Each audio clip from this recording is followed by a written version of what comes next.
Despite being the least talked about major branch of the Pokemon franchise, Pokemon Adventures is really good. I've been following the series for about 5 years now, and despite a few low points, it's an incredibly exciting and unique Pokemon story. However, for most of its run, it's also been an extremely straightforward and simplistic story. I'm not criticizing it for being this way, simple stories are sometimes the best, but it makes the series kinda difficult to talk about analytically. Even when I tried to write a more traditional review a couple years ago, I struggled to come up with anything really interesting to say aside from how it adapts the storylines of the original games more faithfully than the anime. It's not an easy series to talk about in a more structured video because most of the things that are good about it aren't all that interesting from an analytical perspective, which might explain the shocking lack of in-depth discussion about the series in general. And then something happened. Something that delivered me this very strange revelation about the nature of the series itself. First, a bit of context if you still haven't read the series yet, which you absolutely should. As mentioned earlier, Pokemon Adventures follows the plot lines of the games much more closely than the anime, and thus has a more continuous plot-driven story. Each arc of the series corresponds to each new game release, Red and Blue, Yellow, Gold and Silver, and so forth. And, with a few exceptions, each arc follows the respective protagonists of said games. Last year, I'd finally caught up on the 10th arc of the series, Black and White, and it honestly might be one of the best arcs of the series so far, possibly the very best, though I'd have to reread Yellow just to make sure. Much like the games it's based on, Black and White has an incredibly compelling story, not just from a narrative perspective, but from a thematic one as well. The ideas of a Pokemon's free will and the relationship it has with its trainer are explored thoroughly in this arc, and it lends to creating a much richer and more exciting story. It also has two of the best protagonists from the entire series, with interesting, nuanced emotions and goals that make them feel much more human and sympathetic.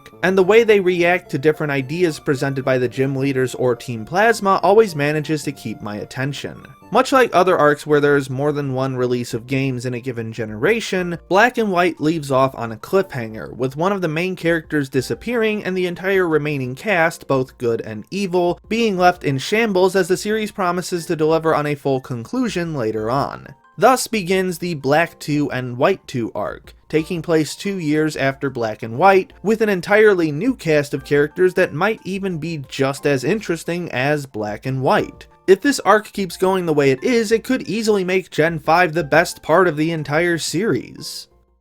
But there's a problem. And it's a problem that I had no idea was coming and seems to be entirely unique to Pokemon Adventures. And that problem is that, as of right now, the Black 2 and White 2 arc is unfinished.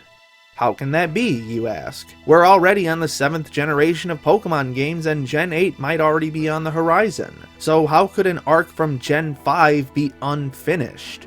Let me explain, and please bear with me on all the dates I'm about to throw at you since they're not entirely accurate and there aren't a lot of solid resources regarding when each chapter came out, or a whole lot of anything at all regarding the latest arcs of the series that's easily accessible to someone who doesn't speak Japanese. The Black 2 and White 2 arc began in the July 2013 issue of Korokoro Ichiban, the manga magazine that Pokemon Adventures is currently being published in.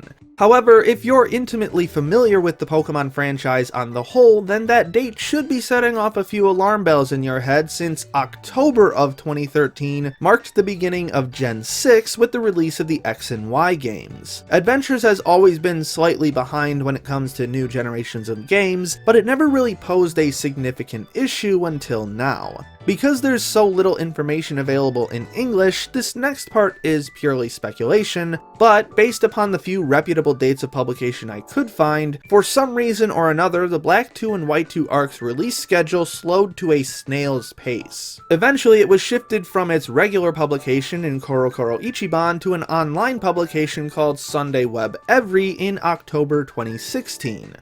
Or maybe July 2017. Again, it's very difficult to find concrete information about this. I have absolutely no idea what happened in the 3 years between the start of publication and the switch to online, and why only 16 chapters were released over the course of those 3 years, but considering that the first volume of the X and Y arc was released in Korokoro Ichiban in April of 2014, I would hazard a guess that the Black and White arc was placed on hiatus at some point in order for X and Y to begin running in Korokoro. As for why this happened, I wouldn't be surprised if the Pokemon Company was directly involved in this decision, pressuring Korokoro and the author, Hidenori Kusaka, to forego working on Black 2 and White 2 in order to start on X and Y in a timely manner. But again, this is purely speculation. As of right now, the Black 2 and White 2 arc has 18 chapters, with the second volume finally being released stateside in mid-July of last year. However, based on the sporadic release dates of these chapters, it's almost impossible to give an estimate on when this arc will be finished, or in the worst case scenario, if it will be finished at all.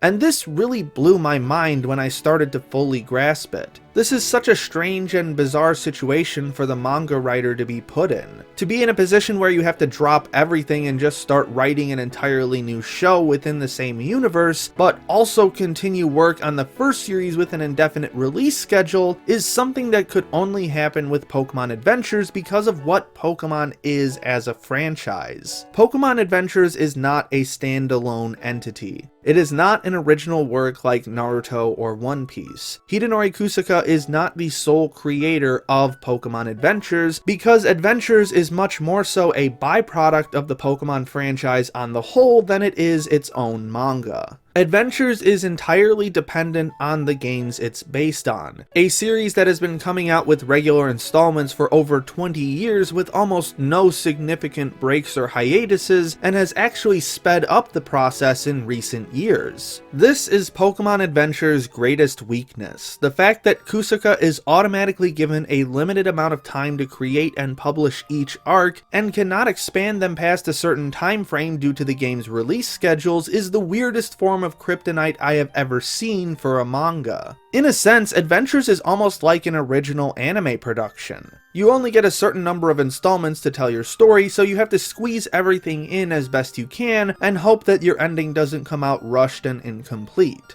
Is there a really cool idea that you wanted to explore in greater depth? Well, you're shit out of luck, because you only get about 60 to 90 chapters for each story arc, while also touching on all the major facets of the game that your superiors expect you to advertise. And this limiting of narrative potential is extremely frustrating.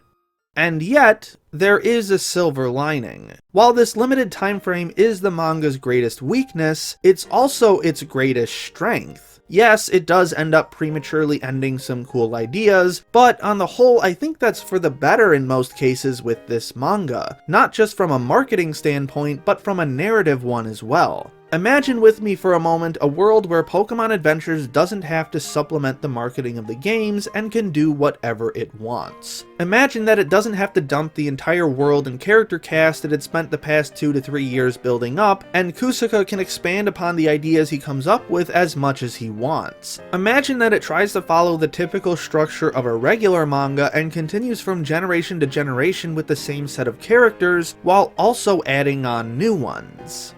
Now imagine how boring that would be. Imagine how dragged out and repetitive everything would become and how uninspired the series would turn out, while at the same time becoming way too overly complicated for its own good. As a matter of fact, you don't even have to imagine, because Leaf Green and Fire Red exists, and it's the worst arc of the entire series. Granted, there are quite a few reasons for that, but the biggest reason is that all of the character growth and development feels forced and unconvincing because it tries to continue the stories of characters that have already completed their journeys. Yes, I'm happy I got to see more special shipping moments, because god damn it, I will go down with this ship. But was it really worth the angsty drama surrounding the main trio, Red in particular, and the directionless plot that ends in the most unsatisfying way possible until the Emerald arc swooped in and saved everything?